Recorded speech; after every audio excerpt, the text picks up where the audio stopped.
बीरबल राजा अकबर के बहुत प्रिय थे। वह अपने बहुत सारे निर्णय बीरबल की चालाकी और बुद्धिमानी के बल पर सभा में लेते थे। यह देखकर कुछ दरबारियों के मन में बीरबल के प्रति घृणा जागृत हो गई। उन दरबारियों ने मिलकर बीरबल को बादशाह अकबर के सामने नीचा दिखाने के लिए एक योजना बनाया।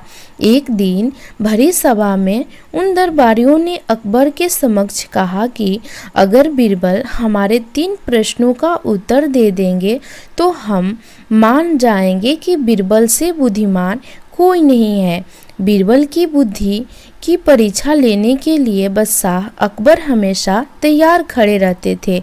यह बात सुनते ही राजा अकबर ने हाँ कर दिया। 3 प्रश्न कुछ इस प्रकार के थे। पहला प्रश्न, आसमान में कितने तारे हैं?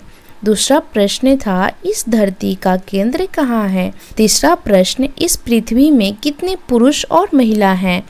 यह सुनते ही अकबर ने तुरंत बीरबल से कहा, अगर तुम इन प्रश्नों के उत्तर नहीं दे पाओगे तो तुम्हें अपने मुख्यमंत्री के पद को त्यागना पड़ेगा।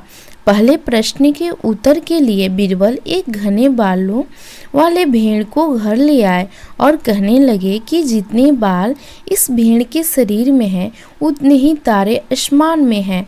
अगर मेरे दरबारी मित्र इस भेड़ के सभी बाल गिनना चाहें तो गिन सकते हैं।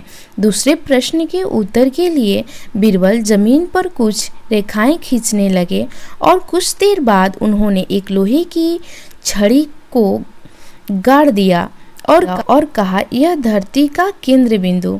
अगर मेरे दरबारी दोस्त मापना चाहते हैं तो स्वयं माप सकते हैं।